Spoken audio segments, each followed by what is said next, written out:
من الشيطان الرجيم بسم الله الرحمن الرحيم استحوذ عليهم الشيطان دوکه کړي دي لره شیطان فانساهم ذکر الله پس ارکړي دي دین احکامات ته الله اولئک حزب الشیطان دا يهوديان او منافقان دا ډله د شیطان دا الا ان حزب الشیطان هم الخاسرون ووره بشک ډله د شیطان نقصانی دا ان الذين يحادون الله ورسوله بشک هغه کسان چې اغي جګړه کوي د الله او د رسول سره اولئک فی الازلین دغه خوار ذلیل دي كتب الله لاغلبن انا ورسلی الله لازم کړی دی پزان باندې چې غلبه به کوي کمانډ او اختیار بساتي زه او زما پیغمبران ان الله قوی عزیز بشک الله پاک ډیر مستحکم دی او زورور دی لا تجد قوما تبؤنهم یو قوم لرا یؤمنون بالله والیوم الاخر چاگی یقین ساتی پا اللہ و پر رزد قیامت یوادون او بیام اگی دوستی کئی من حاد اللہ و رسوله آغا چا سر چی دشمنی ساتی دا اللہ و دا رسول سر ولو کانو آباءهم اگر که دغ دشمن دا اگی پلاری او ابناءهم یہ زوی او اخوانهم یہ روروی او عشیرتهم یہ رشتہ داروی اولئک کتب فی قلوبهم الایمان اللہ لازم کړی دی او محکم کړی دی د دې په زړونو کې ایمان وایدهم بروح منه او دی مضبوط کړی دی په خپل فیصله او کلمه ويدخلهم جنات تجري من تحتها الانهار خالدین فيها او داخلی بدی جنتونو ته چې همیشه وي پکې رضی الله عنهم ورضوا عنه الله د دې ناراضي دی او دی برازي کی اولئک حزب الله دا د الله هغه جماعت او ډله ده الا ان حزب الله هم المفلحون ووره بشک ډله او جماعت د الله به کامیابی منګه د سوره مجادله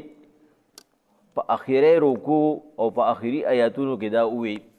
چې الله پاکوی پیغمبر علیه الصلاۃ والسلام دا يهوديان د ټولو نه غټ منافقان دي او بیا په مسلمانانو کې دي ځان لډله جوړه کړې ده او د دې د ټولو نه لوی نخه هغه دا ده چې یو خو بدی دروغ وي بل بد دروغ قسمونه خوري نو دا منافقان چې کوم مسلمانانو کې منافقان دي دوه روخه خلق دي الله وی دی په ورځ د قیامت الله پاک ته په خپل ګناه باندې قسم خوري چې ما دا ګناه نه دی کړی ځکه چې دی به عادتي دا د انسان عادت دی الله وی چې کوم د عادتي نو د اغي مثال دا څه دی لکه د ګاډي کلندر چې هغه پښپا کې چې کوم دی نو که خوب کوي نو په هغه خوب کې لکه سړی چې پنشه کې چې عادتي هغه आवाजونه کوي هغه आवाजونه کوي نو التبم دې ځان رامنې کوي خو دې به چونکې د دروغو د قسمونو عادتي نو الله تبم د دروغو قسمونه وي الله وی وجه صدا استحوذ عليهم الشیطان په دغه لبه کړی دا دې دوکه کړی دی یعنی په دغه لبه کړی دا په د باندې کمانډ حاصل کړی دی شیطان نو فانساهم ذکر الله د الله پاک احکامات تیر کړي دلته کې د ذکر نه مقصد احکامات دي د الله احکامات تیر کړي دي چې کوم برادنه تاسو کیږي اولئک حزب الشیطان تاسو او پیجنې چې دا منافقان اصلي ډله د شیطان دی الا ان حزب الشیطان هم الخاسرون او د شیطان ډله چې دا به د همیشه د پاره نقصانی ولی دا هغه خلق دی چې ردی کار صرف او صرف د خلکو په ذهن کې شکوک و شبهات پیدا کوي د منافق سړي څه کار دی اب تا باندې یو کار مشتبه کوي هغه به تا په آرام کې نشي لیدلی هغه به هر وخت تا بې سکونه کوي هغه به تا په دې کې ثبوت او دلیل نه ګوري چې په هغې باندې تا ته سکون او په هغې باندې تا ته ثواب میلو شي بلکې د هغه به د همیشه دپاره ثبوت په دې باندې چې هغه ستا بې سکونه کي هغه تا د دین په مسلو کې د عقیدې په مسلې کې او د نظریې په مسلې کې هغه تا مشکوک کی هغه تا لکه وګوري لکه مونږ د هیلې مسله کوو زیات پکې مخکې نه ځو، یو مثال پکې در کوم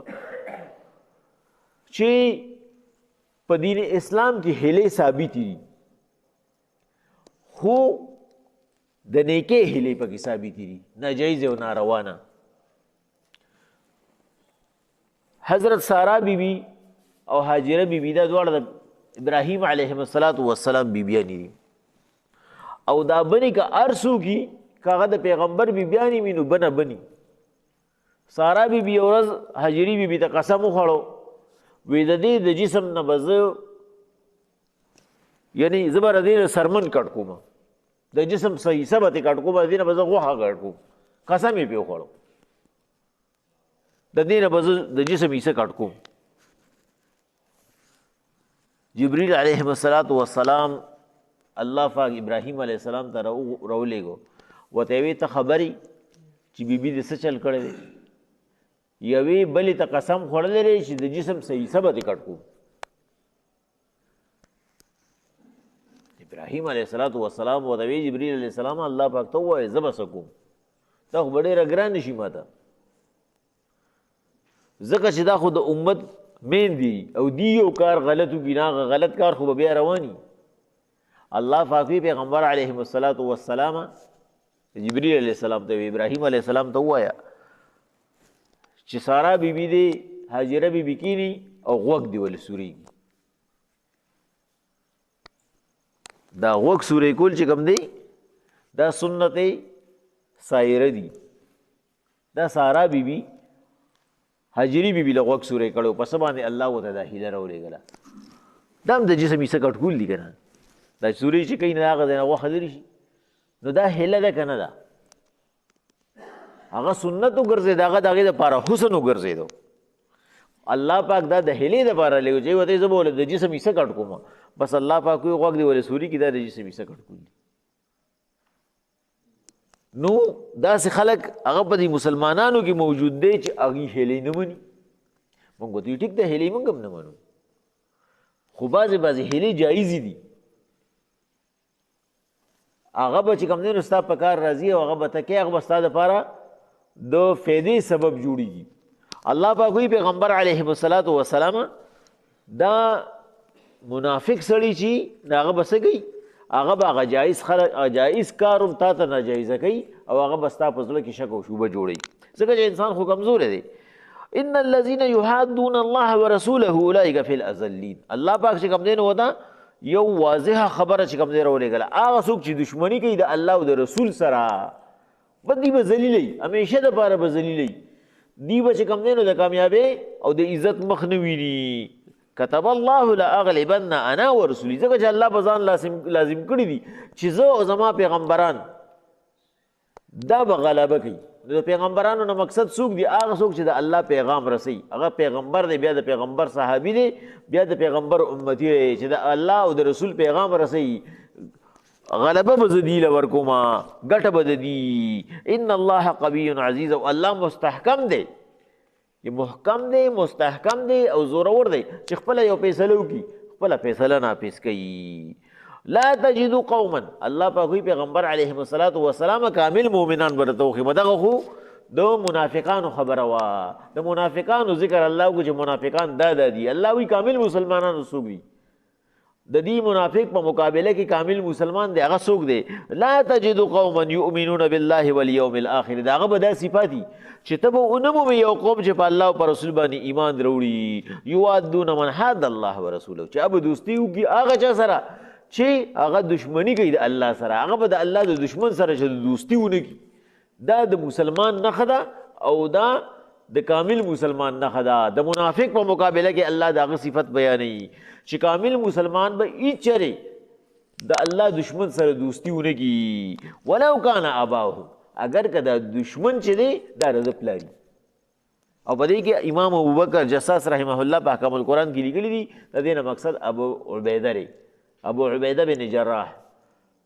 هغه ته چې کله خپل پلار په مقابله کې راغی هغه خپل پلار ووژه، پلار کافر و دی مسلمانو،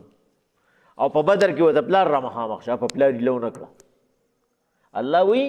چې څوک هغه کامل مسلمانی نو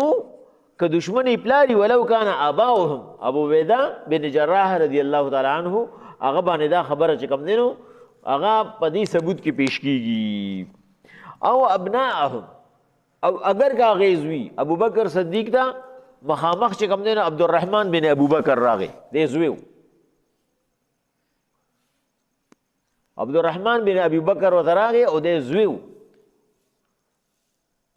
او هغه باندې گزار کو چې نور صحابه ولله سنیس ابو بکر صدیق وته ما وته پرې د بسته وتخته هغه وته پلار ګوره وی زما پتا باندې وس برشوي ما ته پرې خو دې چې ته زما پلاری کریم ما د سر کټ کړو هغه وته کدا وس در باندې زما برشوي ما باندې سټا غزې دی وشته زکه چې ته د الله پاک د دین دشمنی او اوسم کچری ته زمانه تخدیدل نه ما ته وجلی د دینه مقصد چې کوم دی هغه ابو بکر صدیق دی چې په خپل زوی عبدالرحمن باندې ایلونه کړه او اخوانهم د دینه مقصد مصعب بن عمیر دی حضرت مصعب بن عمیر رضی الله تعالی عنہ چې دا غرور هغه ته مخامخ راغی په جنگ بدر کې هغه ته نسټو خپل رور کافر الله پاک وی او عشیرتهم یا خپلوان د حضرت علی رضی الله تعالی عنہ ټول خپلوان کافرانو او هغه په یو باندې میلاونه کړه کم کم چې تورې دلان راغی د ټولو نه سرونه وای الله پاک وی کامل مسلمان دی چې دشمن دغه په ذات خود پلاری روري او کله هغه چې کم دینو خپلوانو کی هغه په الله پاک د دین په مقابله کې اعلان کوي او عشیرتهم اولئک كتب فی قلوبهم الايمان ځکه چې الله پاک د دې خلکو په زړونو کې ایمان محکم کړی دی او مستحکم کړی دی الله وی په خپل محکم او مستحکم ما او څوک چې ما سره مینه کوي ایمان ولا په زړونو کې مستحکم کما وایدهم بروح منه او په خپل فیصلو باندې الله پاک د اغي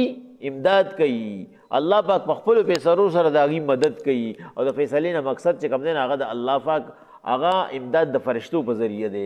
الله پاک د فرشتو په ذریعہ باندې د خپل خاصو بندګانو سره امداد کوي ويدخلهم جنات تجري من تحتها الانهار خالدين فيها او انعام ولا سور کوي الله وی جنت ته داخلو مو همیشه د پاره جنت کی صرف دانه چې ایمان ولا کامل کوم د هغه په بدل کې ولا انعام ورکوما رضی الله عنهم ورضوا عنه او دا د ټولو نه اغلوی مهر چې الله و عزت راځي منګه چې دا دور تګ دو کو د صد پاره کو دی وخت چې منګه د ترجمه ته ناسو تفسیر ته ناسو د سره پاره ناسو د الله د رضا کول د پاره الله وی د دې خلکو نظر عظیم څوک چې د دشمن په مقابله کې اغا د الله پاک دین والی او د الله فیصله والی عزت ناراضی ما ورزو عنه زبدی راضی کوم الله وی عزت راضی شه زبدی راضی کوم زما دا بنده چې بس راضی کی نو دا با کم بندي دا بس سمره خوش قسمت بندي اولئک حزب الله الله وی دا صفات ولا دا وره دا صفات ولا دا د الله ډله دا وخت د شیطان ډله وا او ادارو چې منافقانو دا کامل مسلمانان دي دا د الله ډله دا الا ان حزب الله هم المفلحون التک الله پاک وی وره بشک ان حزب الشیطان هم الخاسرون د شیطان ډله چې کومه ده هغه به نقصانی او دلته الله سوی ان حزب الله هم المفلحون بشک د الله ډله به کامیابی په دنیا کې کامیابی چې ځان سره به ایمان وروړي ځان سره به نیکي وروړي او په آخرت کې کامیابی چې په هغه ایمان او په هغه نیکو باندې به الله جنت ته بوزي الله پاک دې په موږ رحم وکړي چې موږ د هغې نشمار شو